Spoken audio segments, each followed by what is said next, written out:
Okay, good to go. That was great timing. I had a mouthful of dinner. I guess I could take that out of the recording. That's okay. I'm good at humiliating myself. Everyone can see the screen all right? Yeah. See it? Okay, perfect. Hi.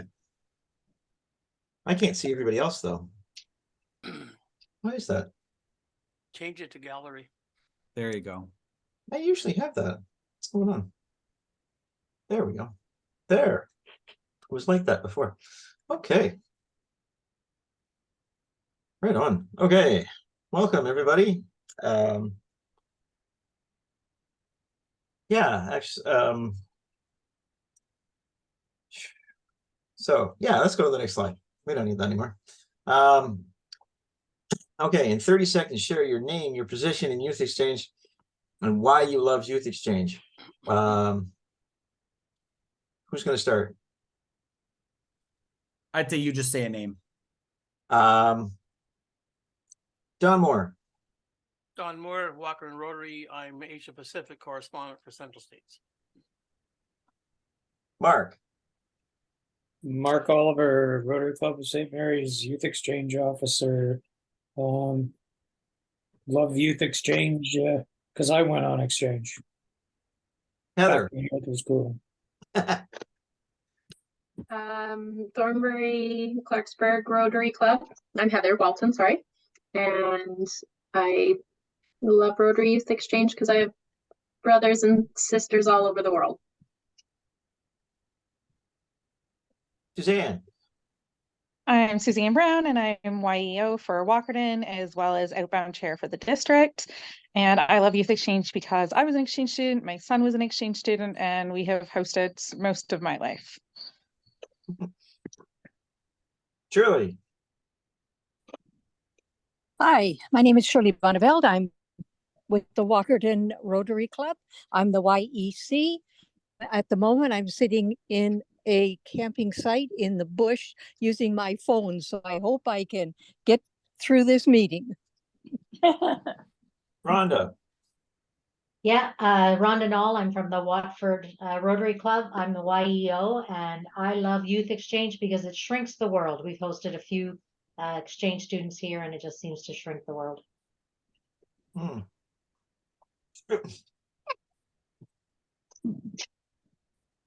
Don't choke, Ross. Don't choke. Sue. Hey, I'm Sue Bandine. I'm a former exchange student from 100 years ago, and I am in St. Thomas, Railway City Rotary, and I'm stepping into the role as inbound coordinator for this year. And I love the program because it invigorates not only our club, but our community, and I see the benefit and the growth in each student that we work with. So it's exciting. Mike. Mike McMillan. I'm with the Wired Rotary Club. I'm the YEC up here, and I've been, I guess, involved in the program now close to 10 years. I absolutely love it. I love seeing the change in our outbound students when they return, and it's fantastic hearing from some of our inbound students after they've gone back, and the changes that the exchange has made to their lives has been fantastic. Anthony. I'm new to a youth exchange program. So, as you all mentioned, I'm eager to know how the kids change with the youth exchange program. I'm eager to work with the kids who are outbound and inbound to contribute to this process. Kirk. Yeah, hi everyone. My name is Kirk Langford. I'm the YEO in the Strathroy Rotary Club, and I'm the co-outbound coordinator along with Suzanne for the district. I love youth exchange because I think just like Rhonda, who happens to be my aunt, so like Aunt Rhonda said, it really does make the world a smaller place. It takes these faraway cultures and people and countries that you've never heard of and turns them into family and friends. And I don't know another program that can do something quite as powerful as that. So. And I'm also a past youth exchange student to Brazil, not quite 100 years ago like Sue, but like 75 or 80, somewhere in there. So. Okay. And I'm Ross Barnett. I'm with the Goddards Rotary Club. I'm the chair of this amazing organization. And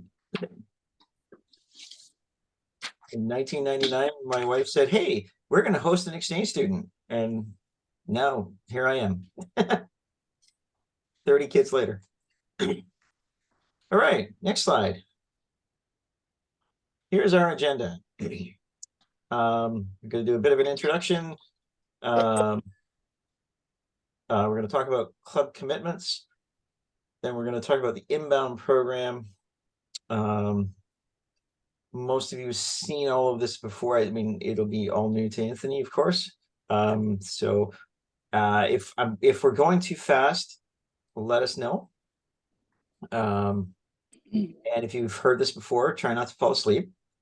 We're going to talk a bit about the YEO database program that we all use and love, our YEO YEC toolkit. We have time for some questions, discussion, and then we have a recap. So next, this is our amazing committee, or some of our amazing committee. That's my smiling face there in the upper left corner. And as I said, I'm the chair. Harry Houston is our fantastic treasurer who keeps our finances on track. Danielle Bork looks after a lot of things in the YEO program for us, as well as trying to keep me sane, which is a full-time job. Aiden Hogeborst is our conference coordinator, so you and your students should be hearing from her anytime there's a conference. Don't know who our youth protection officer is. We'll come back to that. The counselor, Roseanne, my lovely wife. She's been in that role forever and she's never going to quit.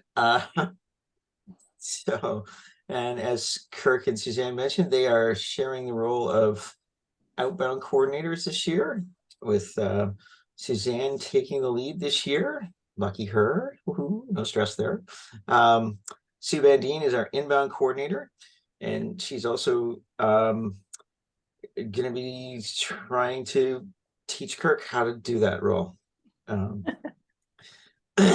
It's hard to teach Kirk anything. It really is. It was a quick study. We have a new rebound coordinator, Nathania Field. Yeah, there's a lot of my family in this page. It's easy to recruit your family when they were youth exchange students. Our Rotex director is Jonathan Miller. Great guy.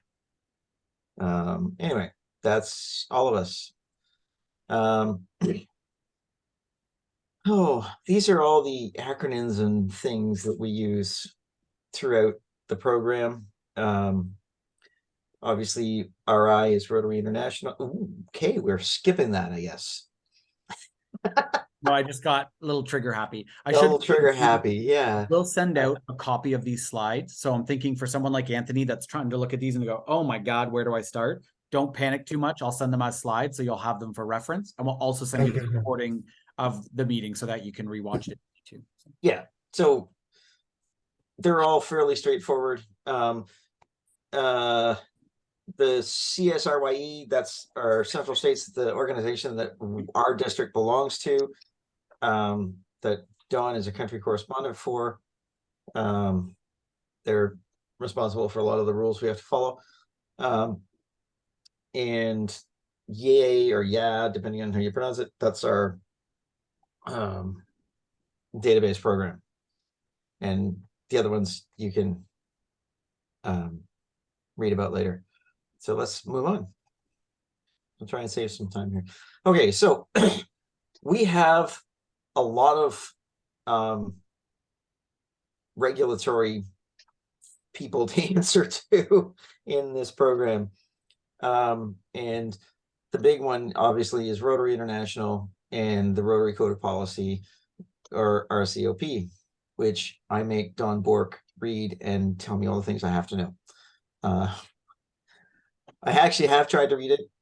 Actually, no, I did read it. They unfortunately changed it since I read it, so we're now struggling with what do the new things mean. But basically, that's our overarching framework. But we also have the school boards and school officials that we have to answer to for setting up school stuff. When it comes to visas and passports and everything, we have embassies and consulates to work with. We have citizenship and immigration for our kids trying to come in here. Our district is a cross-border district, so if we had any clubs on the American side, we'd have to deal with the Department of State. They have a great big long list of rules. However, most of them have percolated down through Rotary International and Central States. Thanks, Kirk. The parts that we have to know for youth exchange are not that long. Yeah, those are sort of all the masters we have to answer to, depending on whether the kids are inbound, outbound, and what day of the week it is. So next. This is a map of Central States Rotary Youth Exchange. We are if the big blue blobs are the Great Lakes. So you can see that District 6330 is off to the right-hand side there, beside Lake Huron. Not sure where that weird line going into Lake Erie is. Anyway, so that's us. One of, I can't remember how many cross-border districts, 4 or 5 in the in Central States. So it's 20 districts altogether. Many of the districts are geographically larger than ours. Some are smaller than ours, but we have one of the biggest in terms of numbers of students that we send out and bring in. I was just going to mention, Ross, as well. Some people wonder sort of what the benefit is of being part of Central States. In a district that isn't part of a bigger multi-district, they have to arrange all of their districts that they do exchange with on basically a one-to-one basis. So if we want to do exchange with that country, we have to find a connection in that country, establish contact, make that association, and start doing exchange with that district or that multi-district.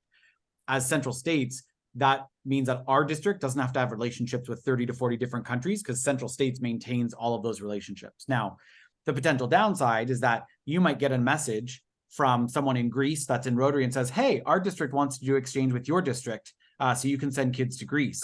Unfortunately, because we're part of Central States, we can't just suddenly say, okay, we're going to do exchange with Greece. We'd have to kind of put them through the official channels at the Central States level. But what it does mean is that we can maintain relationships with a fair number of countries a lot easier than if we had to do it if all 20 districts had to do that independently, would be a lot more work and effort. I don't know if that explains it well, but I was always curious at first as to what the point of Central States was. So there it is. Okay. Next.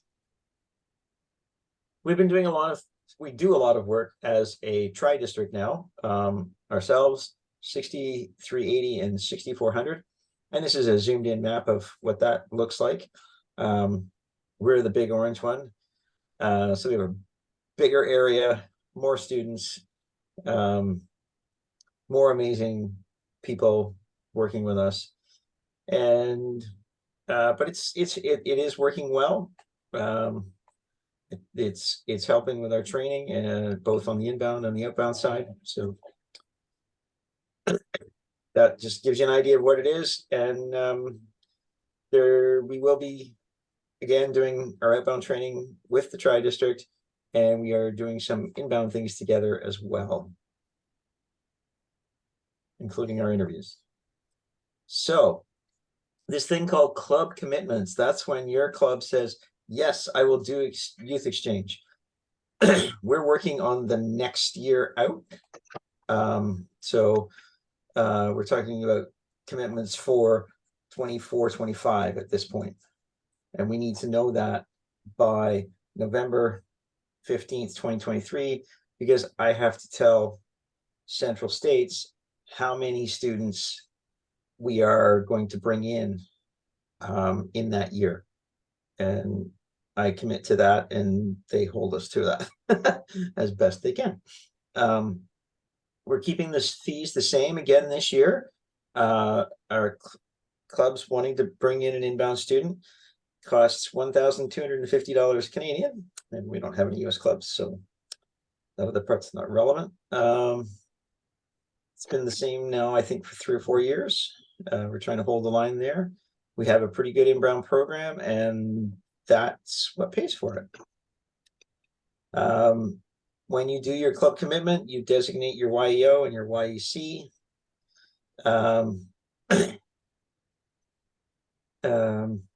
And those are the folks that get to organize the host families for the inbound. If you send somebody out,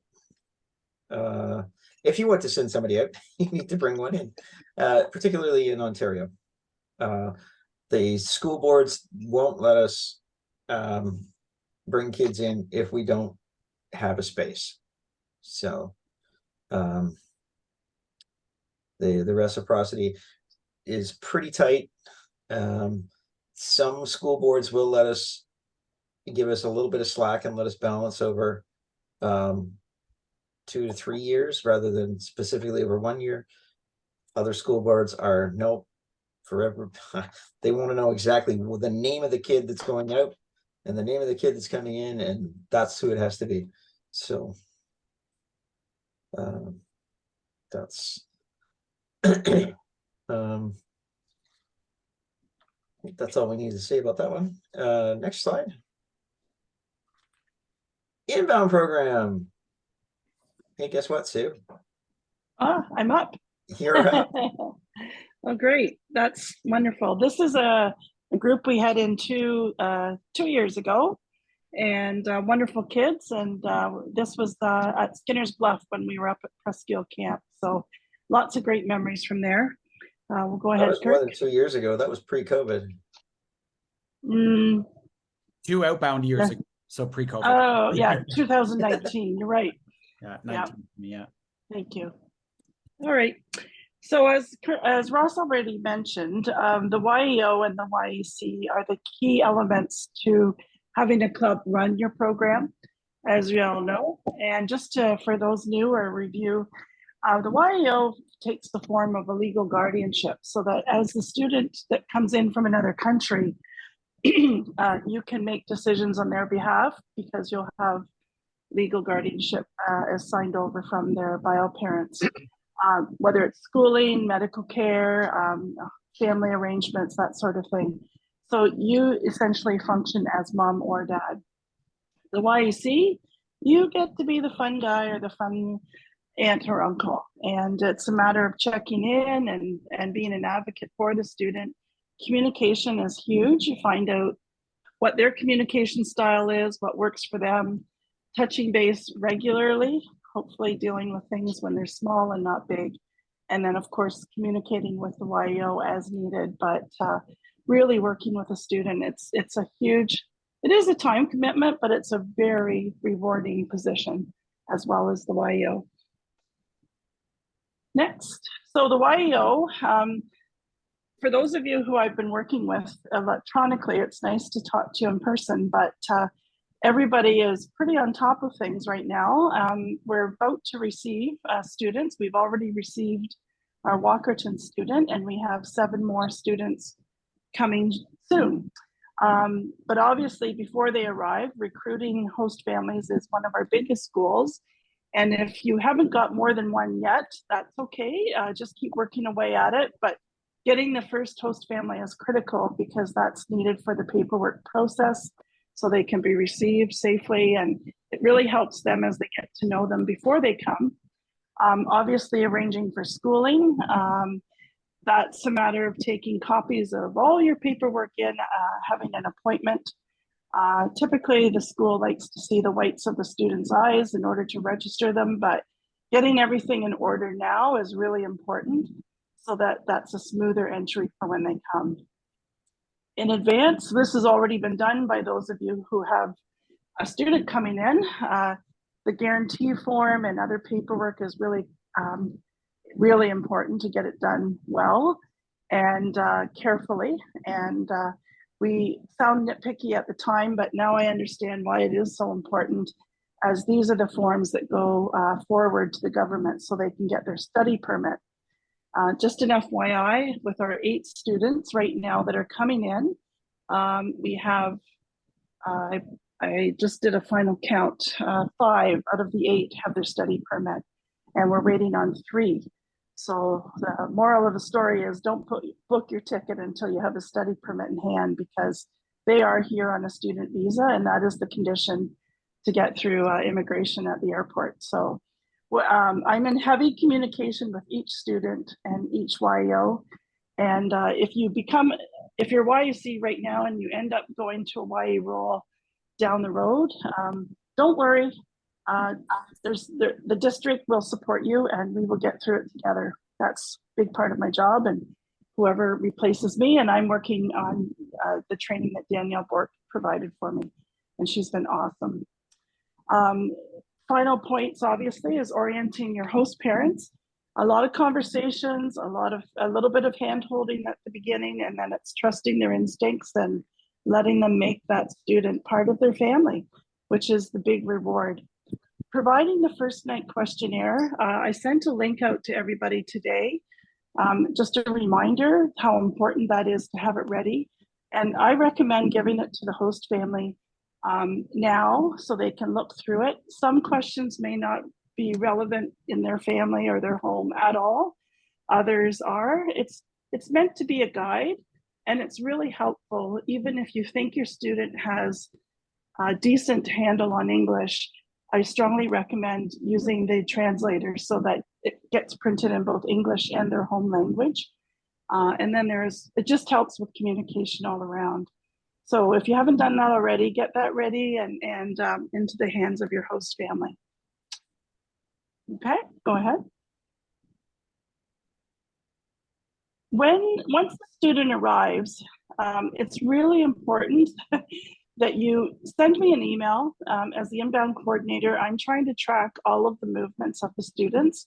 I do get an alert through the system when they're about to fly, but I really need to hear from you that they've actually arrived here safely, and they are in your hands or in your responsibilities. And now I already talked about the first night questionnaire. There's also a second night questionnaire, and sometimes that's good to leave it for a few days or even a week or 2 later. There's a lot of overwhelming information for these kids, and typically they're exhausted. So trust your instincts, trust your host family's instincts. Don't overwhelm the kids. Keep checking in with little bits and pieces, but use those conversation guides as they're meant to be. And it's better to have the host family establish open communication at the beginning rather than, dealing with things for a while and then having a big blow up over something that could have been minor. So just make sure those tools are in your hands and ready to share. Sue, Collecting. could I mention something as well? So Yeah. Sue and I have talked a lot about this being kind of educators in some context in our past life. One thing, any teacher will tell you is repetition is important. And I think sometimes we forget, because they're teenagers, that we go through the first questionnaire kind of once, and then we're like, okay, they know everything about how to live in our household. And we forget that, our own children or families learned our routines and our habits and our customs over years and years, and they never really even had to learn explicitly. And then we're throwing 40 different questions at these kids with, here's where you put your laundry, and yes, you're allowed to help yourself to the fridge, but no, you can't go into the garage, and this room is off limits, but that's and so I think one of the important things is not just doing it right when they get there, but don't hesitate to recap it a week later, for example, if you're finding there's bits that, they're forgetting about, instead of kind of hey, you forgot about the microwave rule, what the heck, dude? Kind of like, hey, it's been a week. I know you were tired when you first arrived. You were jet lagged. Let's just redo those questions. It'll help see what you're understanding now compared to a week ago. And second of all, in case there were things you forgot, which is okay if you did, it'll just remind you of some of those things. For example, you might have talked about laundry, but maybe you didn't have a laundry day for your first week. So then it's sort of like, how are they supposed to remember that? So the repetition, I think, for both the first night questionnaire and that second day question, I think can be really, really valuable. Perfect reminder. And I recommend visuals as well as discussion, because as an ESL learner, it's really important they see things. And I've even had host families tell me that it was helpful that they actually wrote out their answers in bullet form or short words, and even some put little sticky notes for the big reminders. For example, in our house, we have a fridge that doesn't close well if you don't do it the right way. So my husband's even put a sticky note on for me. So, you know, the point is find your bugaboos and make it easy for them to remember through visuals. The emergency fund, as far as I know, it's still $500, and every student that's coming knows they're supposed to bring that. Most bring it in the form of some kind of prepaid card. Some bring it in cash. However they bring it, you need to get that from them right when they arrive and put it in safekeeping, whether it is your club bank account or a safe that someone has. YEO, that would be a good responsibility for you. But the purpose of that, as you know, is if there's something that happens, whether they need new glasses or they have to have an emergency dental treatment or some kind of issue, that's what that money is for. And at the end of the year, you send them home with it, with whatever's left, or if they haven't used any of it, the whole bit. But it's easier to get that when they first arrive, maybe not the first day, but within the first week. It's easier to get it then to try to track it down later. The passport is best held. Sue? Yes, go ahead. I'm just going to interrupt you for a second. Mark has a question. Oh, sorry. Go ahead, Mark. No, sorry. I got the answer to my question from Kirk in the chat. This Oh, second day questionnaire this is the first time I've ever heard of it. So I was just asking where we go to get it. Yeah, it's a relatively newer document. Well, relatively newer. I don't know how long it's been around, but it focuses on more. This meeting is being recorded. More like, when does Rotary meet, and am I expected to go to all the meetings, and who do I talk to if I have problems about that kind of stuff. So it's a bit more Rotary centric, but still very helpful. Okay. Good. Thank you for raising that. Obviously, with the passport, we really don't want that in the student's hands in case it gets lost, but it should be near the student so they know where it is and they feel safe. Each host family typically has a safe spot in their own home, and as a YEO, that's an important job to know where it's being kept and then pass it on to each host mom or dad as you go through host families. And just reassuring the students so they know where it is, so they don't feel like they're being held hostage, but it's safekeeping. And opening a bank account, my experience last year was I had to shop around in advance. The first couple banks I tried wanted my student to have a social insurance number, which obviously they don't have. So I was able to find a bank where we have several migrant workers come and go in our community, and they were very welcoming. But know in advance where you're going to set up a bank account for your student, and that's where your treasurer will either direct deposit their monthly allowance, or the student just needs to have a bank card. So that it's a bit of running around in the first week to get these things organized, but if you think about it in advance now, then hopefully it's a little less stressful that week. Sue, the TD Bank has a student bank account, which does not cost them any money. It's a student checking account, and it gives them a debit card, and they do not need a social insurance number because they are a foreign student. So they sign a document stating that for tax purposes, it's for their home country and not for Canada and not for the United States. Excellent. So I set up ours yesterday, and yeah. Perfect. Very easy. Oh, that's good. So TD Bank, I did have good luck with Bank of Montreal, but a couple others were difficult. So thanks, Dawn. It's good to hear that. As an educator, I'd really recommend making an appointment. Some schools might be more walk-in friendly, but many are in very stress mode this time of year. So I wouldn't try to surprise either the principal or the guidance counselor. Call ahead, book an appointment, or by email or whatever. And hopefully the registration can go fairly smoothly. Helping with a cell phone plan, although this is different from club to club, many of our clubs have decided to either pay or arrange or sponsor or subsidize.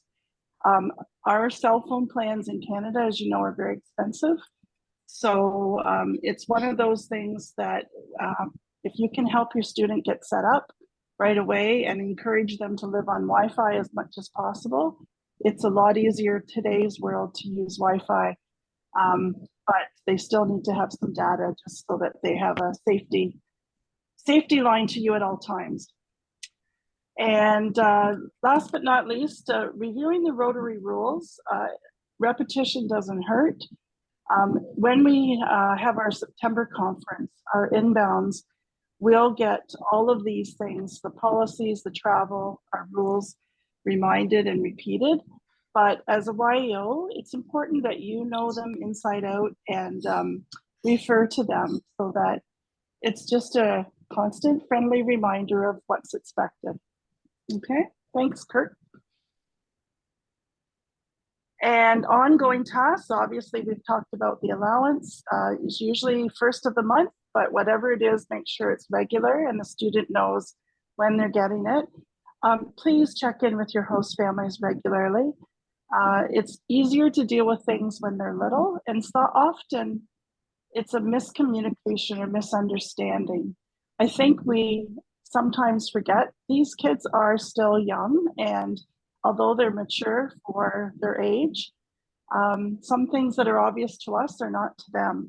So spelling things out usually helps. And the more you check in, the less awkward it becomes when you can start to talk about everything. Dealing with them quickly, we talked about, and the monthly report. So both the student will be getting asked for a report as well as the YEO. And in my experience, sorry. In my experience, if you don't get it in on time, you will be reminded and hounded, which is good because we want to track the progress of each student and get on top of things if there are any problems or issues or support that's needed. We're going to just talk about that YEO report in the system for a minute. Okay. Yeah, we get hounded by Central States about this, and it's kind of, there's an automated nag involved as well as part of the YEA system. So if you could kind of put it in your calendars to do the reports by the 20th or 25th of the month, then everything will be just lovely. I think another thing I would add there, Ross, that one of the Central States country correspondents, who are the ones that are kind of corresponding with our partner districts abroad, one of the things they brought up is that be as realistic and honest as you can in those reports, because what they think is happening is the YEOs don't want to make their kids look bad and they don't want to say bad things about the kids. So Heather writes this glowing report, and then maybe things aren't quite so glowing, and then issues start happening. And then by the time it gets escalated to the country correspondent or the district chair abroad, they feel a little bit blindsided because they're going, well, the YEO was saying things were okay. I mean, he seemed like an okay kid. And yet it's been like, well, no, I just didn't really want to, us polite Canadians didn't want to really spell out how bad it really was. And so they're saying, like, if these kids are being brats, if they're driving you nuts, if they're testing your limits, put that in the report, because they'd rather know that the kid's already been being a little bit of a shit earlier than to suddenly go, what, you want to send this kid home? Like, where is this coming from? So it helps them know if there's stuff they need to nip in the bud earlier. Absolutely. Yeah. And I do know that. Thanks, Ross. That's good. Yeah, and if there are things in your reports that we need to pass on to the country correspondents, we will give them a heads up. I mean, we had a student last year that we had to give a heads up to their home district. Not that the person was being horrible, just that they were irritating enough that should anything come up, there was no way we were going to bat for that kid. They were going home. And their sponsor chair called them personally on the phone and said, get your act together. Mm-hmm. Don't know if it helped. But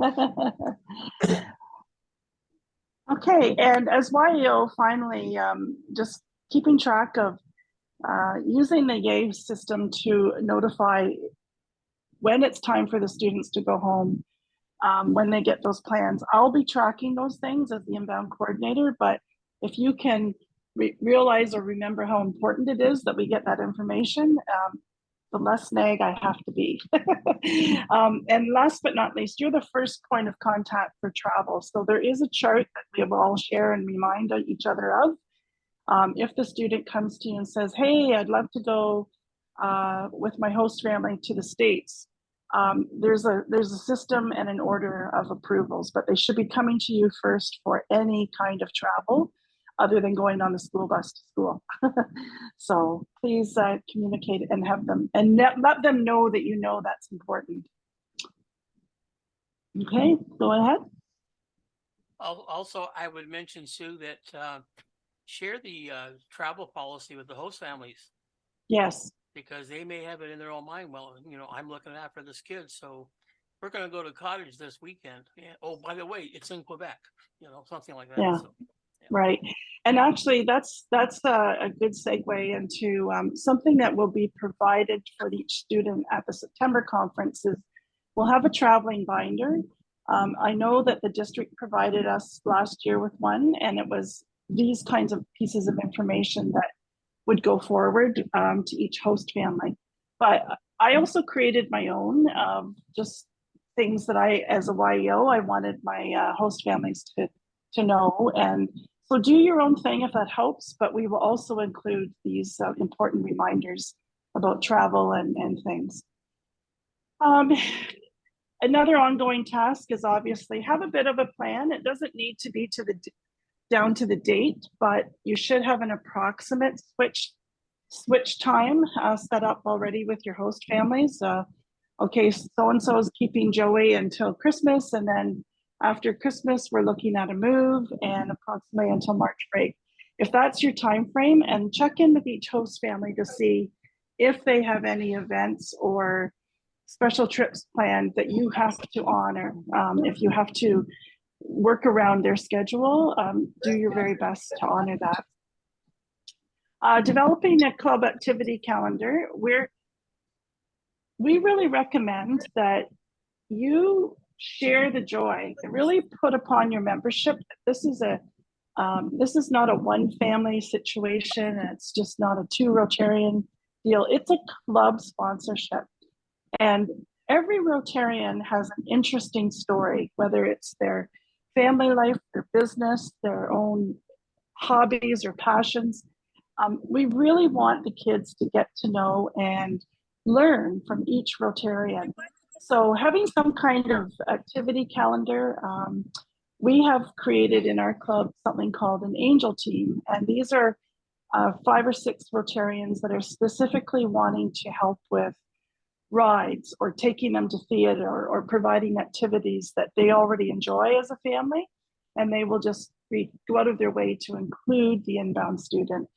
So I'm getting more assertive about passing that around at our club meetings and saying, okay, who's going to take them out for pizza this week, or who's going bowling soon? Can we include our inbound? So talk it up, and we find that the more Rotarians that do get to know our students, not only does it help the students, but it really helps energize the club and keep the program strong. So think about that if you aren't already doing that. And I would encourage you, if you have something that you have tried and it works really well, send it to me by email if you'd like to share it with our other YEOs. Please let me know as soon as possible if you're starting to get concerned or have a little problem with your inbound. We can figure it out together, and I'd rather know sooner than later. Checking in with host families, it's best that it comes from you, and then you can sort of work with them. And of course, as YEO, you're always looking ahead to future. So having the discussion as a club in the fall, the winter, and then making sure that that commitment is in your spring planning for budget for the following school year. That's what drives the program. Obviously, we need the financial commitment by November 15th, but it really is a year-long conversation about not just the inbound side of things, but okay, if we're going to send a student out and we have to look for them in September as an outbound, we need to have club commitment before June and when we establish our budget. So always think ahead and keep it growing. Thanks, Kurt. The YEC, we've talked about them, that this is someone that can advocate, can reach out, find ways to connect with the student, listening and just establishing a rapport. And the age-old trick of providing rides or taking them on a short jaunt in the car, I find sometimes teenagers do best when they're not having a direct eye contact conversation. It's whether you're standing beside each other doing dishes at an event or going on a car ride, you get a lot more of teenagers when you're side by side. And so that's a little tip that you have, I'm sure most of you have tried. But an understanding, I had to spell out a lot of things last year that we do naturally as Canadians, and it wasn't natural for our inbound. And he got really used to me saying, well, this is how we do it, and this is why we think it's a life skill or why it's important to us. And it's obvious that wasn't a natural thinking pattern for that student. It wasn't the way he grew up or was used to things. So a lot of little conversations and bits and bytes to help translate not just words, but actions. And that gives them more confidence when they know how to read a situation. So counselors are great for that. Advocating, letting them know that even if they say something to you that you might not agree with or that you find, oh, that's really strange, just listening without judgment and letting them know, checking in if they feel safe, but letting them know that Rotary is here to support them.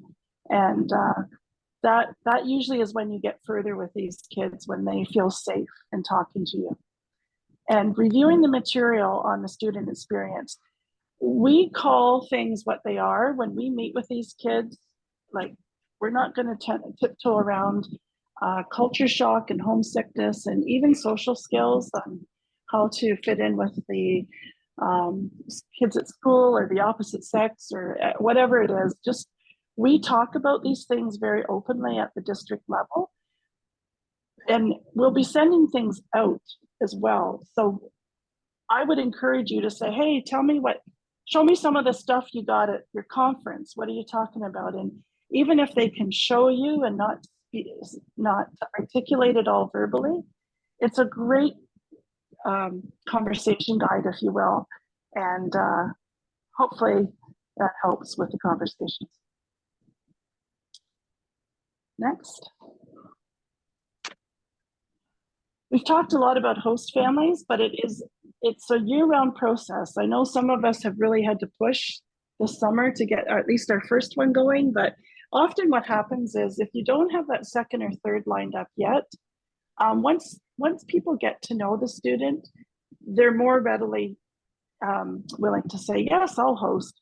So don't be afraid to keep introducing the student to potential host families and really start working ahead to get those 2 or 3. The richness of the experience, as we know, comes from change and taking risks. And obviously every family has their own rhythm and their own beat and their own experience. And so if we were, sometimes I've had students say, oh, I really like this host family. Can I just stay here all year? Well, that's lovely, but you're not going to experience change. You're not going to see things from different perspectives. And so we really recommend ideally 3 families. 4 is okay, but really work towards that 3rd family if you can.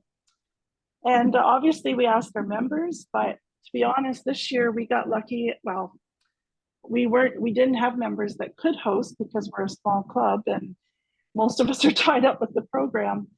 But we have 3 non-Rotarian families this year, and it simply came out from word of mouth from people that recommended others, and it was a lot of social media pursuing, and it was a lot of pre-conversation. So it's a constant sell. So host families are really integral to the program. And one thing that's really helpful to keep in mind, there's no perfect host family. I've had people say, oh, I don't have any kids at home. I really can't. I'm sorry, I'm getting a call that I have to decline. Am I still there, Kirk? Okay, good. So remind folks, every family is unique and every family is welcoming, and it doesn't matter if you have kids at home. Sometimes having a retired couple who have extra time on their hands is a real benefit to kids, because they can invest and do things, whereas those that have young children at home may have a different energy, but they're also very, very busy. So it's nice to have a mixture if you can. Host families obviously don't have to be Rotarians. They don't have to have kids at home. We've had families of all sizes and shapes. So please broadcast that and advertise in that light. And even if they say, we'll think about it, follow up. And that's how I was able to snag a few families over the past years, is that follow up. And if they say, well, I can't this year, but you know, call me again in a couple of years, write their name down and make sure you follow up on it. Thanks, Kurt. I was actually just going to add on to that. I really think that following up thing is a big piece, because one thing we talk about in the outbound program is that we probably advertise to too old of a crowd most of the time. Like, we're going to grade 10 students being like, you want to go away for a year next year? Huh? You want to get what? And they're kind of like, oh my God, like, you want me to leave my family, my friends? And so we've been talking a lot about trying to get into even elementary schools to sort of plant the seed, make it a little bit more of a smoother transition, so that by the time they're in grade 9 or 10, it's already something they've been thinking about for a while. They've already chatted to their family about it. But I think we don't think about the same thing on the host family side, where, you know, hey, do you want a random strange teenager to move in with you? You and your young daughter, is that cool? Tomorrow? Yeah. You know, and then we're like, well, they said no, nobody wants to host anymore. But I think we got to remember that that's a pretty big change for a family, especially with how insulated some families really are nowadays. So I think if we can plant the seed of, hey, it's something you might want to consider. And they probably will right away go, no, maybe, you know, maybe down the road. And then I think we often take maybe down the road as they're not interested, when I think we would be good to follow up later and say, hey, you mentioned it. Your kids are a little bit older now. You can leave them at home alone. Would you feel more comfortable? And I think that kind of continued, hey, just checking in to see if that's still something you're interested in. I think we often take that as a no when it actually is something that we should follow up on later. So there could be some sort of untapped potential there. Thank you. And one thing that really helped us was after I did my social media post blasting out, you know, we are looking for host families, please apply for information. We had a former host family, post how beneficial it was, her positive experience, and how much she recommended it and how exciting and positive it was. So even if they're not hosting, reach out to the former host families and ask them to put in a good word, kind of thing. And they're usually happy to do that. One caution is YEOs and YECs should not be a host family. If needed in an emergency situation, it's fine if it's temporary or short term, very short term. But the reason is because you are in an authority figure, in a position where you can make decisions about the student's status. So we really don't want YEOs or YECs to be host families. It's always good to have an emergency family in the background, one that knows they aren't scheduled to host but are willing to take. And this year I had a family, for example, that wasn't able to host for 3 or 4 months, but they did say that they would be emergency, and they are taking the student for 1 week while the other family has to go on a holiday. So, and as Dawn just reminded us in the chat, it is a Rotary rule that YEO and YECs can't take students. So just be cautious about that. Okay, carry on. And I've already talked about the requirements. We recommend 3. You've all been through this process already. NIAN training. Anyone over 18 can help or needs to have a clean PVSC. And most of those are online now, but just double check the ages of any students that may be turning 18 in the family. While the student is there, they need to be updated. When you do your initial home visit. Sue, can I ask just a quick question on, I know we talked about this the other day, but in my household, obviously I have Jackson is turning 18 September 2nd. Can he do his criminal criminal check before he's 18, or does it have to be after he's 18? It should be once he's turned 18. Okay. You can't you can't get a criminal background check on someone under 18 in the province of Ontario. Okay, I didn't know that. I was just it's not allowed. So you have to wait. I mean, honestly, it's pointless, but we have to do it. Yeah, no worries. I just wanted to double check. That's kind of my one oddity that's popped up this year. That was a new question. Yeah, thanks, Ross. Thanks for clarifying. So if the YEO has done that initial home visit, later while the student is living with the family, somebody else from your YE committee, it could be the YEC, it could be your YPO, it could be another committee member, they should be doing a second home visit while with that family and writing up the report that's on YEA. Okay? And make sure it's documented, of course. All right, Ross, you just made a point on chat. YEC can, but the YEO can't be an emergency host. Well, the YEO can be emergency. Like it's, I was answering the question about, just if the host family wants a weekend off, or they're, I don't know, they're going to grandma's funeral, then yes, it's no problem for the YEC to be that temporary host. Because things do happen.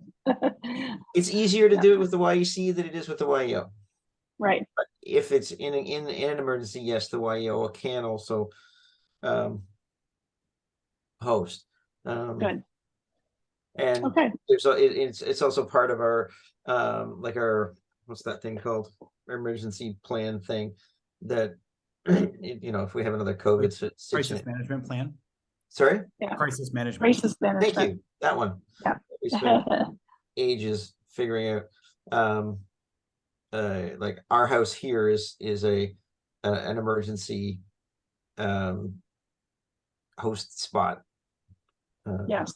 Should we need to, like, if we have to move, if I don't know, if you can't, if Walkerton was suddenly quarantined or something and we had to get the kid out of there, they can come here. Right. And that's what your district is really good at, is finding ways to cover your backs and support you, because that's what I've really relied on, and it's so true. So on behalf of all the club folks, thanks to our district for coordinating that. This is the traveling notebook I talked about. The students will be getting this. You can read what's going to be included. Basically, encourage your host families to keep it, to read it, and to pass it on. And one thing that each club should be doing right now is, if you haven't already gone onto your school board's website, you can download the school year calendar. It shows where the PA days and that sort of thing is. It's really good to know those things, because often the host families, they may or may not have students in the system, but they need a little bit of a heads up if there's going to be a PA day and the student is home. They may want to find an activity or do something for or with the student. So just make sure you've downloaded that information now. It doesn't always come home in backpacks and that kind of stuff like it should. So try to put that into the traveling notebook, not just for yourself, but for the host families. Thanks, Kurt. Okay, so from Sue to you, I just wanted to let you know, I've already been chatting with each inbound student over the summer using WhatsApp, and they all seem to be lovely young kids. They're just, I'm working really hard to establish a relationship, and I will be following through constantly with them, not just on the formal monthly report, but chit chat. So a few little things have gone back and forth, like what's your favorite candy and what makes you laugh and those sorts of things. So I can reassure you that you've got some nice kids coming in. I'll be reinforcing rules too, and talking about culture shock, and hoping to give them some language tips. I have a little session called English is Weird, and I'm going to show them a few tricks of sort of taking things not so literally, and we'll work on that. Talking about travel, and then there's going to be some tour information coming out at the end of the exchange year that they will be able to opt into if they wish. How to handle medical issues and insurance claims. Just a reminder to YEOs, there's one really important sheet that if you ever have to take a student to emerge, I always have this sheet laminated, well, not laminated, but in a plastic sleeve with a big sticky note on it. It's easier to track down the emerge doctor while you're there and say, can you please sign this? And the insurance will cover things, but sometimes it's a headache if you have to go back and find that doctor for signature 2 weeks later. So make sure you know where the insurance claim sheet is, and make sure the host families know what that is, so that it's always readily available. And always make sure you reach out to us if you can't find things, or if you see any kind of crisis or escalating issue, just reach out in whatever form. Personally, I am a huge texter. You can WhatsApp or email, but calling is always fine too. So I pretty much live with my phone in my pocket for a variety of reasons. I'm on call for different agencies, and we'll try to get back to you fairly quickly if you want some support. And you know, teenagers are kids, they're people, they're like us, they make mistakes, but we can all learn from it, and just reach out if you have any questions or concerns. We are all in this together.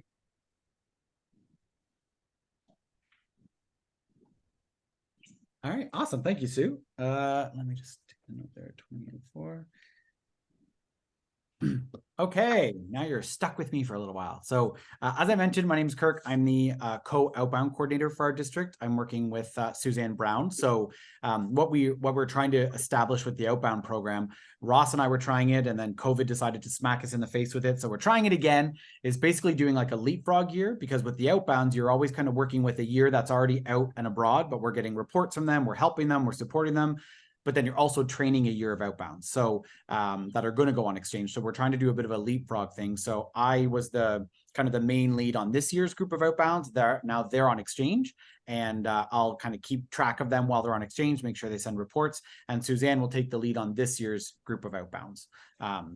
So she and I will be working really closely together as I kind of walk her through all things outbound. So, all right.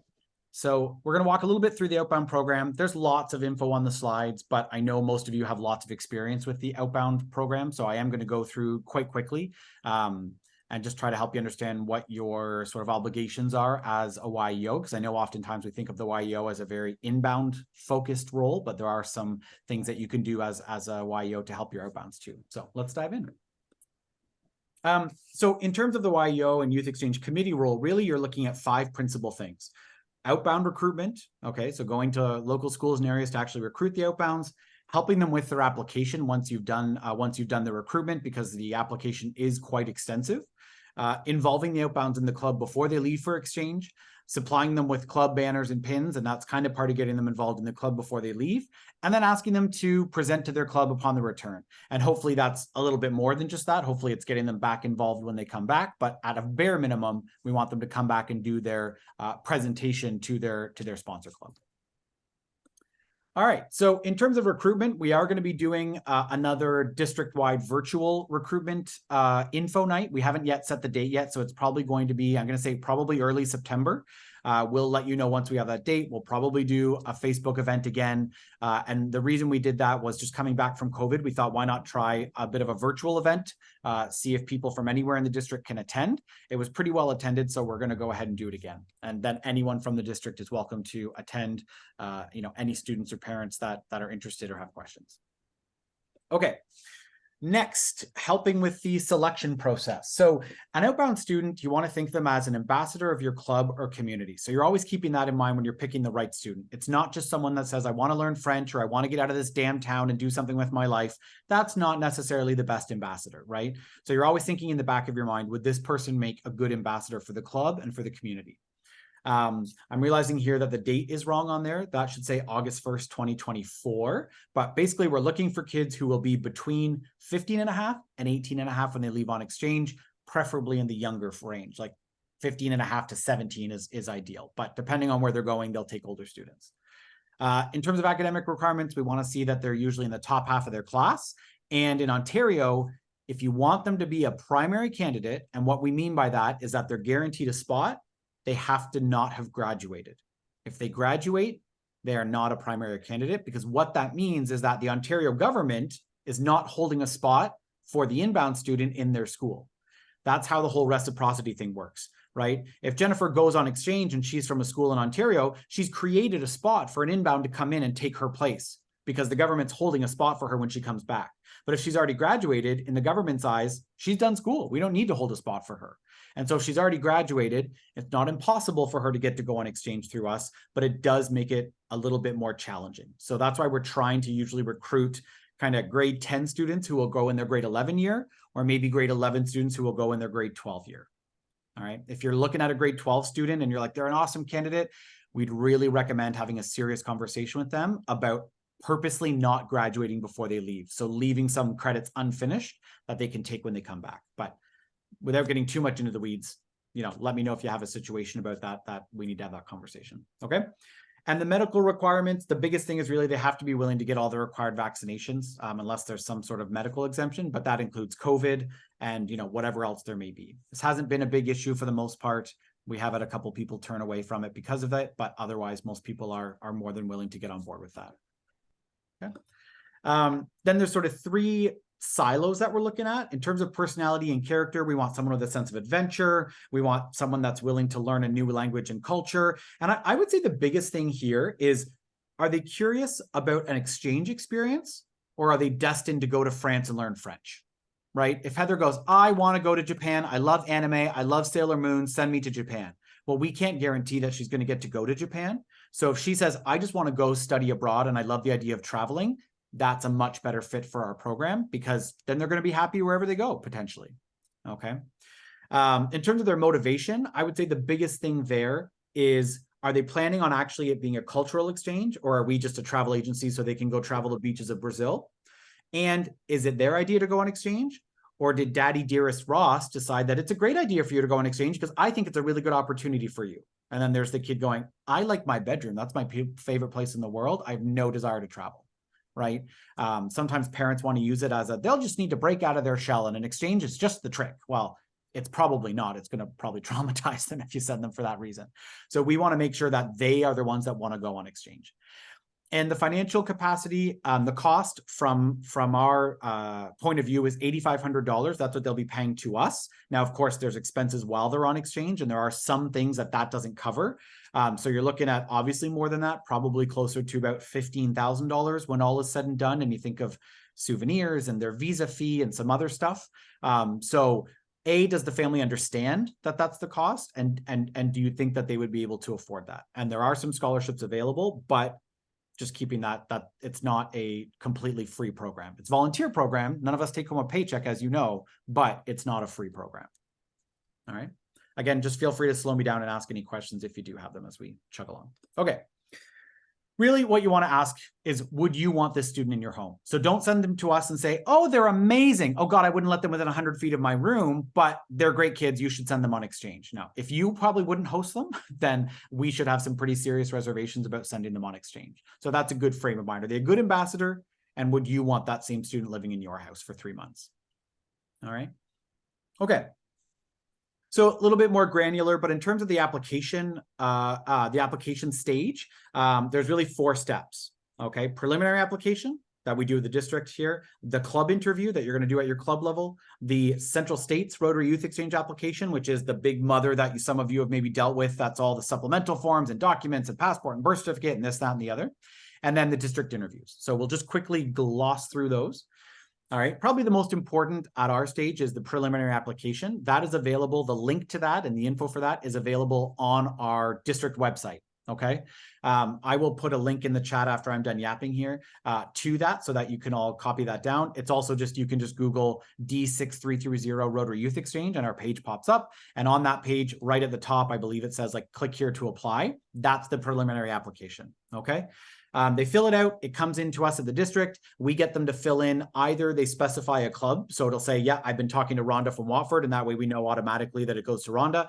If we're not sure, if they just put their address and they say, we haven't spoken to anyone at Rotary yet, then we just Google their address and we go, okay, you're 10 minutes down the road from Walkerton. We're forwarding you to the Watford Club or the Walkerton Club. That's kind of how we make that decision. Okay. And the preliminary application deadline is September 30th. So you want it generally before that, because as you'll see with the next timeline bits, it's pretty tight if they're not getting it in until September 30th. Preferably, you want them past this stage, probably by September 10th, if you can. Not always possible, but in a perfect world, you already want them working on the Central States application well before the 30th, okay? All right. Once you get the preliminary application, you want to do a club interview with them. All right. At that club interview, it's not really meant to be anything super arduous or stressful. We do generally recommend that it's with the family, not just the students. So invite, the parents. You could even invite siblings if you wanted, but generally the parents are who you're looking for, or the guardians. We can share some sample interview questions with you if you would like those. Really, there's two big things at that preliminary interview that you're trying to get out. Do they understand kind of the costs and the process a little bit? And do they want to go on exchange, and is it the kid's idea? That's really what you're looking to get out of it, right? There might be some questions you're not able to answer at the club level. That's okay. You can let them know that they'll have a chance to ask those at the district level, or you can always forward them to us, and we can get you that info. Okay. And then what you'll do is, if you're going to be sending more than one student to the district level, if you have 3 candidates, if Mark says, oh my God, I have 3 amazing candidates, I want all of them to be considered, then he would send them to us and just say, hey, here are the 3 kids I'm sending. And here's kind of my prioritization in terms of, I think kid A should go, is the absolute best candidate we have. Kid B, not bad. Kid C, if he gets to go, great, but honestly, not the best of our candidates. Okay. Rhonda put a great thing here. Can you send us some info sheets to share on our Facebook and Instagram? Yeah, I mean, first of all, you can just share other posts that other clubs and stuff have. But yeah, I can share some resources with you that you can use to sort of promote the program. We just used a 1-page banner that I took to my old high school last year, and I went to 5 different classrooms, and I was just like, hey, you want to do youth exchange? I actually didn't do the typical, do the 1-hour lunchtime presentation. I literally connected with my old French teacher and I said, can you get me into 4 or 5 classrooms? And I want 3 to 4 minutes with the kids. And they were like, sure. I went in, I said, hey, there's a lot to throw at you, but I bet some of you have thought about living across the globe, right? And 1 or 2 kids laugh whenever I say, if you're that kid, I want to hand one of these brochures to you. Put up your hand if that's something you've ever been interested in. And, I handed 5 or 6 in each classroom. And in about an hour, I handed out probably 40 sheets, and I got 2 candidates from that. And I found it actually a little bit better than putting kids through the typical 1-hour, session that they have to take their lunchtime to come. And it's a little bit, everyone's got to try and get there. Just jump into a bunch of classrooms. I found it actually worked kind of nice, because then I also said, some of you are going to have lots of questions, some of you aren't. And that way you can just ask me your questions individually. So it kind of worked out in kind of neat, something I'd never tried before, and it worked out pretty well. So, okay. But I'll send you the sheet that I use for my club. And I believe it's got a little part where you can just fill in your own club's information. Okay, so next, after I'm going to try to stay out of the weeds here, but basically once you've done the club interview and you decide, yeah, our club wants to sponsor this kid, we like this kid or these kids, you're going to work on the Central States application. There's really 2 main parts. There's what's called the online application, that's fully online. And then there's the supplemental documents and forms. That's all of your medical, that's your dental, that's your guarantee form, that's your rules, attestations. That's the headache. That's all the signatures. It has to be filled out properly. You want it typed as much as possible. And that's also their passport, their transcripts, and their birth certificate. The online portion doesn't take very long. It's usually the supplemental forms and documents that take quite a while. All right. But without getting into the weeds, that's basically a high level. Every year I create a detailed guide that walks the kids through basically every single page of that application, both the online portion and the supplemental paper version. I've done it again for this year. So once you get a student that's at that point, I always share that with the student and I copy you on that email. So you have access to that same document that walks them through, again, step by step, everything they need to know and fill out. So basically I'm saying we don't need to cover it in too much detail here. All right, so there it is. That's why it's so scary. There's a lot to it. That's what the kids are basically working on. Yeah, it's yeah, I saw Jennifer do the ooh. Yeah, it's a doozy. It's a doozy. But what, like we always joke with parents, as you can imagine, you want to send a bunch of minors across the ocean, they expect a little bit of paperwork and a few signatures. So it seems like a fair trade-off. So, okay. The other part that they do, 2 other parts, is just a country selection, right? And they get a school reference, right? The big thing I like to mention about the country selection is one of the newer things on it is that kids can actually reject countries. It used to be just they ranked all the countries and that was kind of it. Now they're allowed to, they rank the countries they want to go to, and they can also reject ones they don't. My only thing I mentioned about that is it's not meant to be, well, Jennifer really wanted to go to France, so she's just going to keep writing, you know, she's going to put France as her only selection and then reject every other country. If you're rejecting a country, it's because, for example, you identify as LGBT and you feel you would be in danger in that specific country. That's the level of rejection that we're talking about. We're not talking about, well, I heard that French baguettes aren't that tasty, so I'm not going to put that on my, I'm going to put it on my rejection list. All right. And don't worry about it too much. We do review the list. And if we see a ton of rejections, we do reach out to the student and we go, listen, you know, maybe this isn't the program for you if you put that many countries that you're not willing to go to. Okay. Kirk, question. I've already been asked this by different people, but I know we used to have over 60 countries in the program, and now we're last. Not everybody's recovered from you know, losing the program for 2 years. Yeah, sure. Do we have sort of a guide of who is absolutely not participating this year, or who is like? Can Central States give us a menu? Yeah, I've so got somebody that really wants to go. Yeah, so the way it works is there's a document called the Country Information Report. And when it comes time for the students to do their country ranking, this is something that in my first year as outbound coordinator, I kind of messed it up and didn't really know it existed and didn't know what it was for. And I kind of thought it was just internal. But now I know that you actually send it to the student when they do their country selection, and it tells them a whole bunch of really good information about each country that we do exchange with.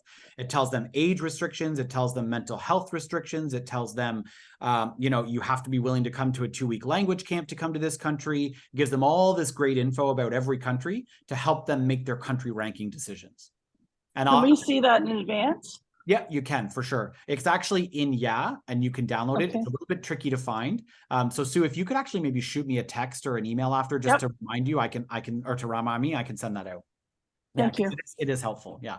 And sorry, the other thing it tells you is how many students are how many slots there are available for Central State students to that country. So it'll say, you know, Taiwan 4. And what that means is there's a total of 4 spots available for Central States kids to get to go to Taiwan. And not that that really matters, but what it means is that if a kid puts, you know, Italy and there's only 1 availability and we're dealing with 20 districts, then, you know, there's a lesser chance they'll get to go than if they pick Brazil and Brazil has 18 of slots, for example. Okay, thanks. Yeah, you're welcome. So what I'll do, Mike, is I'll actually send it to everybody afterwards. Yeah, I just want Sue to send me the reminder because I will likely forget, but then I can send it out to everyone after. Okay. And it's normally, just FYI, it's normally not ready until I believe early September. So it's not quite there yet because the country correspondents get the information to the system so that it can be input and updated based on all the different requirements and pieces that the countries provide them with. Okay.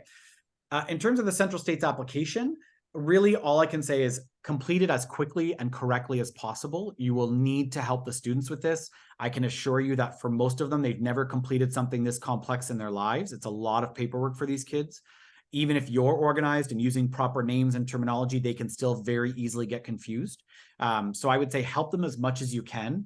We really look to you YEOs to help them through this process, to help review their paperwork. It's okay if you don't know everything. I mean, you're not the outbound coordinator and you're not expected to necessarily catch everything, but as much as you can help them review and edit becomes really helpful to making sure that errors don't get through, okay? I will mention that if they don't have a passport, they need to apply for one right away. They need to get a doctor's appointment. They'll need a dentist appointment. They need to order transcripts. So they need to order birth certificate. And so this last point, start as early as possible. It's essential. If someone is wanting to go on exchange and, you know, the application's due October 25th and they start on October 20th, there's no way they're going to be ready on time. That's why we're saying like early September, preferably. I would say at the very latest, we're looking at kind of early October. Any later than that, and they just simply won't have the time to get everything done that they need to do. All right.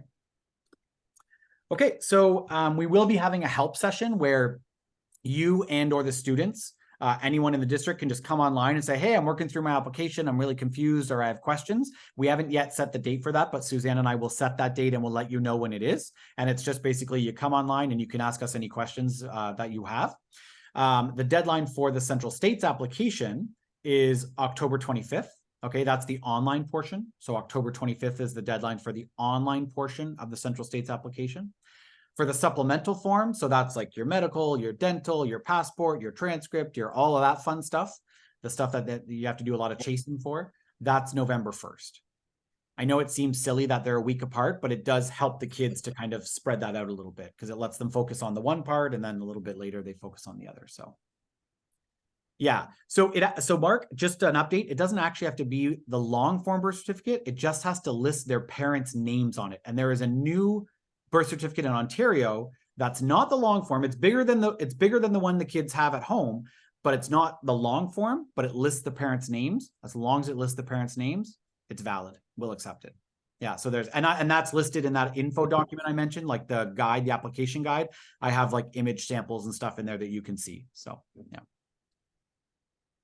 Okay, perfect. All right, the last little piece that's not technically part of the official application, but at a district level, it's great for us, is we get the kids to fill out a host family referral form. So we basically ask them to go and find 3 potential families that might be interested in hosting. And then what I do and what Suzanne and I do when we get the application, we take that page and we forward it back to you. And we go, FYI, here's 3 families that you might want to follow up with as potential host families. And then you can follow up with them. Okay, so then district interviews. So after the kids have done their application, it's time for their district interview. So they've already done their club level 1. So this is a different one. It's a panel of usually 3 Rotarians and then 1 either Rotex or Rebound. So that's someone who's of course gone on exchange and has come back. This year, they're going to be on November 4th. That's a Saturday. Okay, November 4th, 2023 at the Lambeth United Church. And it's a half day for the students. They're either scheduled in the morning or in the afternoon. Usually what we try to do, the kids that are coming from further away, so the Walkertons, the Wyertons, the Thornbury, they get scheduled in the afternoon so they don't have to wake up at the crack of dawn. And the Londons, you know, Goderich, St. Thomas kids, they're usually scheduled in the morning because they're not as far away. So no matter when they're coming, they're only coming for half a day. All right. And the other thing they do in addition to being interviewed is they have to meet with the outbound coordinator who that's Suzanne or I, of course, and we will review the application with them. We do expect the application to be kind of done and ready to go at that point, but sometimes there is, you know, I couldn't get my medical appointment as quickly as I would have liked, so I'm a few days behind or things like that. So we try to wrap up any of those loose ends at that conference. All right. Okay. All right, so in terms of the outbound program, the fees and commitment, I want to take a moment to clarify, your club doesn't pay anything for you to have an outbound. You pay to have an inbound, but you don't actually pay to have an outbound. That causes confusion sometimes at club level. You are paying the $12.50 is to get an inbound, but if you send an outbound, the fees are being paid by the student, okay? And so they pay $8,500, okay? And that's 3 installments. This is sent to them all, obviously, as well, so you don't have to worry about memorizing all this. We send all this to them after district interviews so that they know. And we also send them the dates of all the training, but we just want you to know the students are expected to attend all the training conferences, whether they're the online sessions that we do or the in-person weekend conferences. Prom, dance competition, soccer tournament, it doesn't matter. We expect them to be at the conferences. And that's not an ego thing. That's not us saying we're more important than prom. It's us saying we feel that our training is so important to their success on exchange that we do feel that it's worth missing prom, because we know that you're going to need the mental health supports that we provide, the culture and country information that we provide, the resilience training we provide. You know, that's more important than getting your digs on with your grade 12 buddies. So I know that's a bit of a tough line to draw sometimes. Kids get somewhat upset, but afterwards, when they come back from exchange, they go, oh yeah, prom, that ridiculous little thing that I'd completely forgotten about. But before they go on exchange, sometimes it seems like a really big life event that they're really sad to miss. So we just want to make it clear that it is mandatory. All right. And again, we communicate these dates to them after.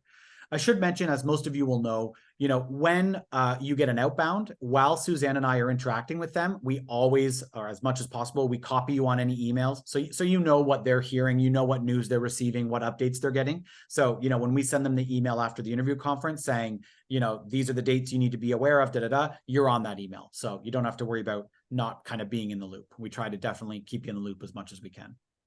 And last year, what I did with the outbounds is that we started a Google group, and then we invited all the YEOs into that as well. And it was just a nice way to not have to manually send emails all the time, because we could just post in the group, like homework assignments and stuff like that. And so we plan on, I think, doing that again. It worked quite well this year. So then that way you'll be in the know that way as well. All right. Kirk, just a correction on that sheet. The Yes. District interviews are November 4th. Oh, pardon me. Yeah, thank you. November 4th. You got it. The Saturday. Yeah. Yeah, that's right. Yeah. Thank you. Saturday, November 4th. Yeah. Nothing happening on a Sunday. That's the Lord's Day, and we don't do it. And reaching new heights is the 20. Well, you've got the dates right, but 2024. 24. Yeah, that's right. Yeah, just typos. That's all. Yep. Okay. So, at hyperspeed, basically, that was the outbound program up until basically they become exchange students. Last thing I should mention is that after the district interviews, we meet quite quickly afterwards. So you'll know within, a day or two whether your student has been accepted at the district level. We then let you know that, and then you can let the student know that they've been successful. That's obviously fun news normally that we like to let you share with the student.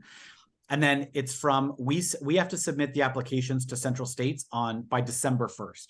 And between December 1st and January 1st, basically, they are reviewing all the applications, making sure that there's no final errors. And somehow, despite, our district thinking we're pretty good, and we are pretty good, they still find stuff that we forget or misspell or whatever. So we will have to then interact a little bit with the kids to get that stuff fixed.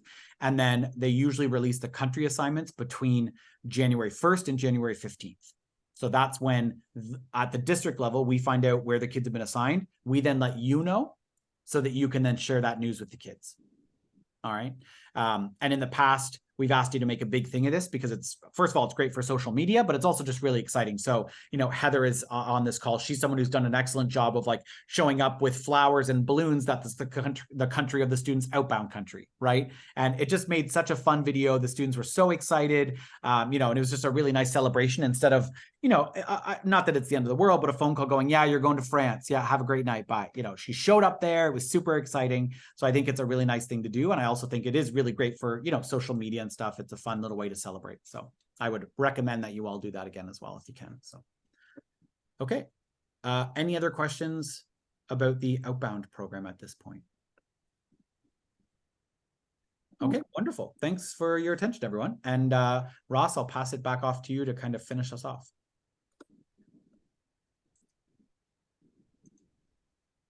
Oh, you're muted, Ross.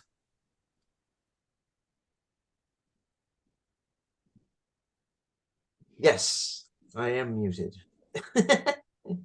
Hardly. Okay, Youth Exchange Administration Hub. It's a monster of a program, but it actually works not too badly. It does the things we need to do. It can there's lots of information in the library. And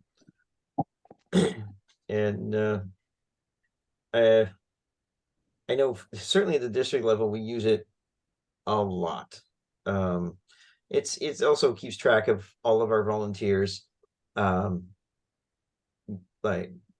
all of them, host families, everybody, and it's how we send out links for the training things you have to do, and all that kind of lovely stuff. And we're going to do some more training on it. Don Bork is actually now the Central States helper guy, so He's available to help us. And if you can see the sign-in page is the one that's to the right there. And if you look in the bottom corner, there's to schools and countries. Countries is where you get that list of all of the countries that we exchange with and some of the information about them. Yeah. If you have any questions, just reach out to us. Like Kirk and myself and Danielle Bork and Don Bork, we're working with this thing all the time. So if you're having an issue, just let us know and we'll. Yeah, I would say it's my advice is this. With most technology, I think just play around with it. You'll eventually figure it out.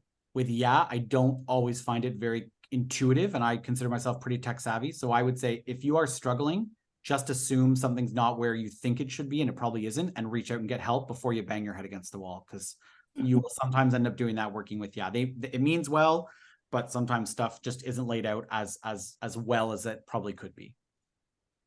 Anthony, you have a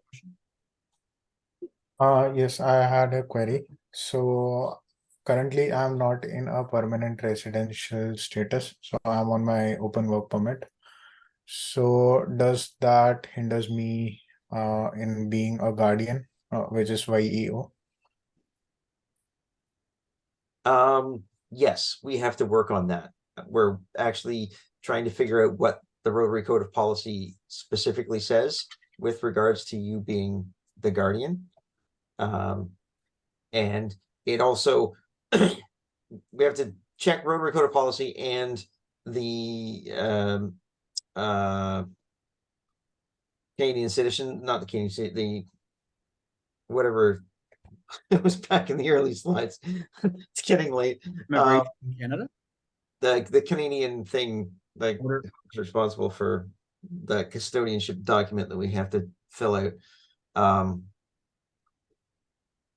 So yeah, we'll connect on that. Just us. Okay. And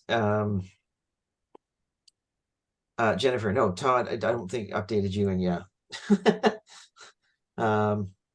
that's the easy way to answer that one. Okay. Yeah, ask for help. It's a pain in the bum in a lot of ways, but it does a lot of work. We have the YEO YEC toolkit. We try and keep it updated with best practices, ideas, suggestions. If you have ideas and suggestions and things, like, send it along. You'll get the link to this, and there's just a bunch of stuff there that to help you guys. We don't want you to feel that you're lost and all alone struggling with to find things. We have a lot of experience, and we're happy to share it, and we're happy to get new information and pass it along to you. So that's why we created this toolkit. It's for you. I should mention it's the way I intended it was a bit of a repository, so not just for info, but even for files. So for example, and Rhonda, you mentioned like having a file to send around to schools. As I've been kind of updating, playing with it, like I'm having links to stuff like that. So you don't have to then also have like a Google Drive folder somewhere. So what I would recommend is when we send you the link to this, just bookmark it, because we also even put the links to the recordings of these same sessions. So it's quite big. It's like 20 some odd pages, but we've tried to have kind of everything in one stop shop. So you're not going, oh, that's in that folder and that was in that email and that was in, like, it's got kind of everything you need is what the plan kind of was. So we're still building it out, but I would bookmark it when we send it to you, and then you can come back to that for continued, reference. Yeah, Heather. Yes, Heather has her hand up. You have to unmute yourself though. Thank you. I just had a question. I want some clarification. I think I probably know the answer, but I just wanted to hear it from you. Like, I understand about an outbound student their family doesn't necessarily have to host a inbound, but I feel like it should be more strongly encouraged that that family does so. And I was just wondering, that's my personal feeling. I wouldn't ever want to not send a student for that reason if they couldn't host or it wasn't suitable, because I wouldn't want to deny them that opportunity. But I think it's really important that they should do it. So since we can't technically force them, because it is one of the Rotary rules that you don't have to be a host family, although funny enough, in many parts of the world, it actually is that way, but you end up with some pretty nasty situations because of that. One thing I did do for the first time is I actually sent an email to our rebounds and I said, hey, it's been a month or two since you've been back. You know, just start thinking about maybe your family wants to host a student. Because I figured, like, sometimes it's the family feels apprehensive about hosting while their student's away. Because even though we go, you have an empty bedroom, they're kind of like, yeah, but my kid was the one that's friendly to foreigners and we don't necessarily know what we'd say to them or do. So sometimes it takes having their student back. Like, I know in my family wouldn't have dared hosting a student before I went away. And then after, when I was there, it was like, we hosted like 5 students or 4 students, you know? Okay. So I did send an email to the rebounds. I think I copied the YEOs on that, but I just kind of said, hey, consider hosting, you know, like, you had this great experience. Imagine if you could provide that for another inbound. So hopefully that guilting and coercing will work. And maybe get a student or two to kind of go, oh yeah, my family could host, or I'm going off to university. Maybe my mom and dad could host while I'm away. So hopefully that works. But I just find it really surprising. Like, I'm the last 2 were, and I get the situations. I do understand the reason why they're not, but I think it's such a great experience, and their kids going off somewhere for 11 months and we're just asking for 2 or 3. Yeah, it's a shame. Preaching to the choir, right? I know. Okay, that's a great idea. Thank you for that suggestion. I'll definitely. And sorry, as a side note to that, when it comes to like outbound recruitment, potential membership recruitment, new inbound host families, keep your rebounds involved. I know often they seem to kind of fall off the radar and we just let them, but like, invite them and the family back for your Christmas party, invite them to your year-end summer barbecue, invite them to your big fundraisers, invite them to your small fundraisers, because just keeping them in that loop is, I often think, the biggest difference between them falling through the cracks and we never hear from them again, and then potentially, again, their parents becoming a member, or them becoming a member, or them being a host family. It is kind of this love them and leave them relationship we have. And I think if we can do a better job at keeping them involved at the club level once they're back, again, there's nothing wrong with sending the invite and they say, yeah, I'm away in university, but it's like, oh, well, you're back for the summer. We'll see you for our end of the year president changeover barbecue. You know, I think there's real potential in there to keep them engaged. And I think that's where we potentially get, you know, more host families, potential members, potential new outbound, and that kind of thing. So. Okay. Kirk, one thing sorry, Heather and Kurt, one thing we've had good luck with is we ask our inbound to come to, when we have our little club interviews in September, and we ask them to be the greeter, and they take great, you know, wear your jacket, and as the kids come in, talk to them because they're nervous, and that gives them a little responsibility. And then we do all the things that Kirk suggested, but we're really upfront with them, and we say, you know, you're applying for something that we consider to be a 3-year program. You're with us for a year for training. You're with us on exchange when you go away, and then you're with us for a year after when we try to get you back. So we try to plant that seed right from the get-go that it's a 3-year commitment. And, you know, we don't see them every meeting or anything, but certainly they are very involved, and it's really wonderful to see them stick with us. Yeah, thank you. Appreciate that. I like that greeter at the interview idea. Yeah, me too. They're so enthusiastic, and then they always want to give their 2 cents after, you know, when we're deliberating. So they're not in the interview, but they really, you know, take it seriously. So. All right. So let's go to our next slide. Okay.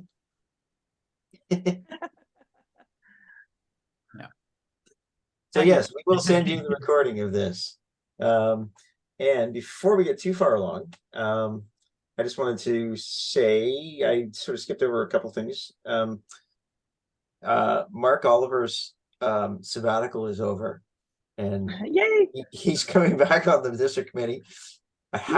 We haven't discussed what his job is yet. I think, yeah, so we're looking forward to that. We have, as I say, we have a new rebound person. And if you could let your rebounds know that the September inbound conference, there's a rebound thing at the same time. We talk about reverse culture shock and fun stuff like that. So the rebounds are invited to the September weekend as well.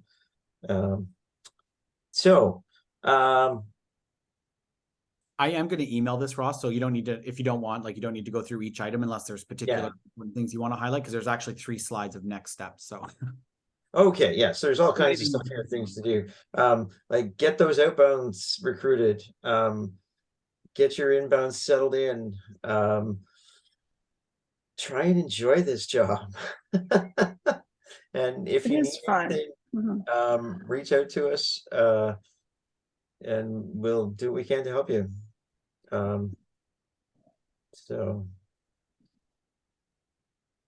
if you want to come out to, like, there's district interviews, you're welcome to join us. The training conferences in like the Great Expectations and Reaching New Heights, you're welcome to join us. If you've got time to come to Grand Rapids, it's an amazing experience. You're welcome to come and join us there as well. And I think that was it. Yeah, thank you. I guess we just want to note there are 2 more YEO training sessions. Yes. It used to be a one-time thing, well, not one time, an annual 1 session. And then during COVID, we chose to break it into 3 so that it just wasn't quite so much information at a time. And so the next 2 are November 14th and February 7th. That's when they're currently set for. So we'll send email invites and all that, but just wanted to get that on your radar. Yeah. Ross, I just wanted to mention someone in the district committee should be looking at the volunteers listed for 6330. There are a number of them that are either overdue or incomplete or whatever. So, and Jennifer, I couldn't find your volunteer application in there, so I guess you'll have to do a new one anyway. But yeah, so everybody should be in compliance with Rotary by having the proper documentation done for a volunteer. Central States has set it up that every 4 years you have to redo your volunteer application. So if you did one 5 or 6 years ago, you have to apply again as a volunteer, go through the same process. So. And you'll get sent a link to do the, there's a online training program that's desperately easy. And that one we have to do every year. It's the NAN thing. I mean, it's, if you've been around at all for any length of time, it's almost insulting how simple it is, but it's just it's how Central States is making sure that we have done training. I mean, we like to do this training to make sure that you get details as opposed to just the overview that the NAN thing does, but we still have to do that one because it keeps track of it, and that way they can just, all the lights light up and they just click, oh yes, you guys all did that, everybody's in compliance. So, and yeah, that's one of the things that I'm not sure who's going to be responsible for making sure all of our volunteers and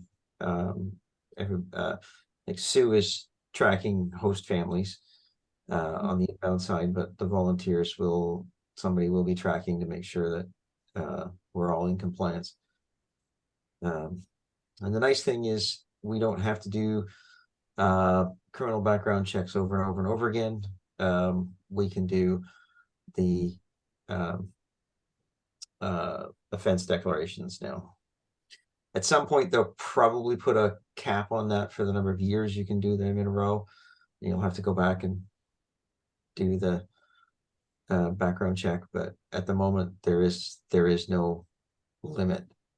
You just once we have it on file, we're good to go.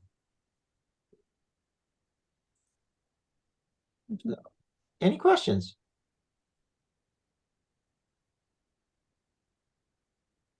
No? Okay. Well, I think it's time for a hot tub then. I'll be right there. Thanks, everybody. Bye. Have a good Good night. night. Thank you. Thank you. Thank you very much. Stop the. Bye.